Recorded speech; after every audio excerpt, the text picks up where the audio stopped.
Alright, now I'm back. My throat's getting kind of dry. I don't make videos this late at night, so I apologize. I probably should have finished it up in the other video, but what I'm going to do is tell you what I'm going to talk about, and something for you to look forward to for my next video. And if I can find the right video software, I'll put this video to the end of the other one in the way it should be, because I shouldn't have cut it off anyways. But dreams, something I haven't really discussed other than my official dream. I'm talking about nightly dreams. So what I'm gonna do is I'm gonna not make it. I want to do it in this setting, but like I said, my throat's starting to hurt, and it's getting late. It's about time I go to sleep anyways. So what I'll do is, in my next video, I'll discuss dreams, and it'll be a pretty interesting video. And, give me time just to think overnight about, usually I do videos off the top of my head, but give me time to, put together a good video about dreams. And you know what, I even have a book of 1,000 dream meanings, and I don't know if, most of the time I look through the book, and most of my dreams are similar, so the meaning there, but I'll show you guys the book, and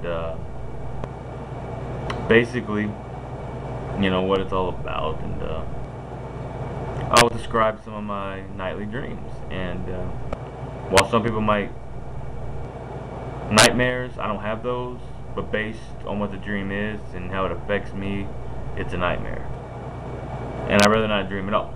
So you know what, fuck it, let's talk about it. Most of the time my dreams are of a younger me. I'm either a senior in high school about to graduate, or I'm in high school, or I'm in my early 20s. I have friends. Most of the people I don't recognize, I don't know, and the setting is usually here in Pensacola, I guess, but really nothing really familiar other than the house I grew up in, which was my original sanctuary, but the place of a lot of bad times, bad memories, a lot of pain. It's where I grew up. But in my dreams, the original house is happier. It doesn't look the same. It's set up basically, it's the same house on the outside. The inside's different. But always, most of the time in these dreams, and it's not every night, I have a girlfriend. And sometimes she's my wife. And one time we were having a wedding ceremony, and I woke up. And after the what, when, where am I, after you wake up, after you're startled after a dream, the tears flow. And most of the time, not every night, that's what happens. I'll wake up with tears flowing. My mind, I guess, after the what, when, where, quickly trends back into, oh, that was just a dream. You're just in this happy, beautiful world, and it seems like an eternity, but most of the time I'll go to sleep, and when I wake up from one of these dreams, it's only been like 4 hours. So, and most of the time they say dreams, you think you're dreaming for a long time, and it's really only like 15 minutes. Strange, huh? I'm just thankful to have dreams, and I'm actually thankful that I sleep. I used to didn't sleep. I look forward to my sleep. When I was doing a lot of drugs and stuff, staying up for days at a time, that wrecked my sleep schedule.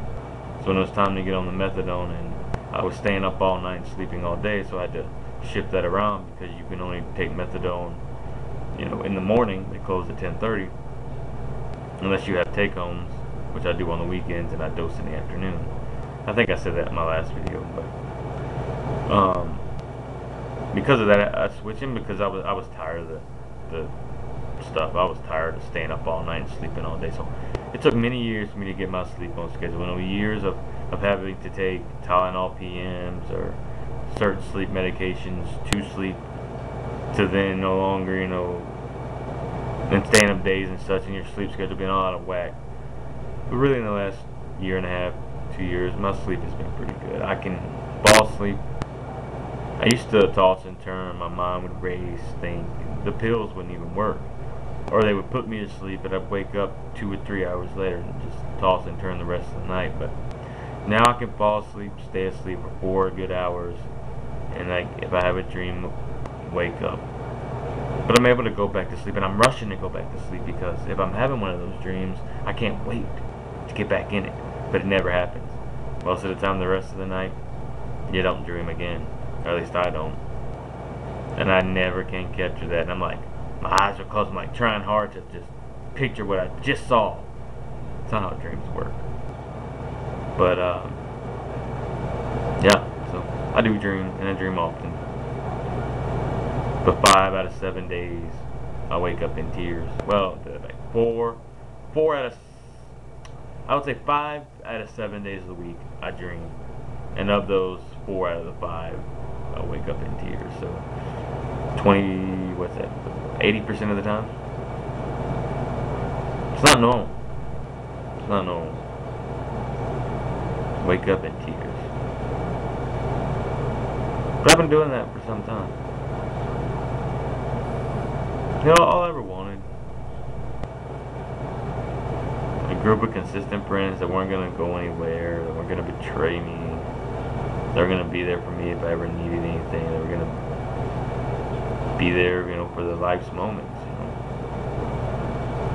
Be there for me when I met that first girl, fell in love for the first time. Be there for me when after I proposed and hopefully she said yes. Be there for the celebration. Be there for the bachelor party. Be there for the actual wedding. Be there for my firstborn. Be there just for all those times, and then make moments in between with them. That's all I ever wanted. And the problem with me is the initial impression is not good. And I understand the first impression is everything. Problem with me is, yeah, I have mental problems, major depressive, bipolar tendencies, severe anxiety, social anxiety. I don't like the way I look, but that's mainly based on what women have told me about me being unattractive. And, you know, so, and every woman telling me that, women avoiding me. I admit the first impression is probably not that good, but it's like a book.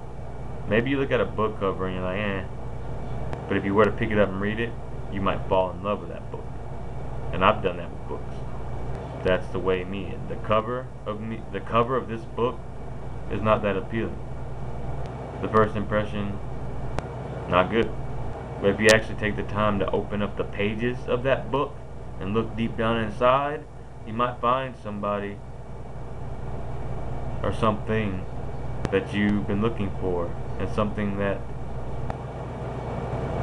you never knew was there. And all my life, since I realized it, 12 years old, I've been waiting for people to open the book. It's just people see the cover and they go the other way. Or they make that impression and say something hurtful and awful. But what can you do? I can't force anyone to open the book, right? But maybe, yeah, who am I kidding? I keep saying maybe. I've been saying that for 2 years of making these videos. And while I've met some good Facebook people, internet people, real life people, they're not fake. Most of the people I talk to I know are genuine. It hasn't equated into the real life. Now, I guess you could say, well, maybe these internet friends can turn into real life friends. That's true. I don't have the means to travel, and most of them I'm not sure if they do either. So how are we ever supposed to be real life friends if we can't hang out? And no offense to anyone. I apologize if you take offense to that. It's just, I desperately need that real life companionship, and internet friends are great kind words and support. You guys mean a lot to me. But you guys are smart enough to understand this guy right here needs something deeper. And yeah, all I gotta do is open the book. Someone out there, please, just open the book.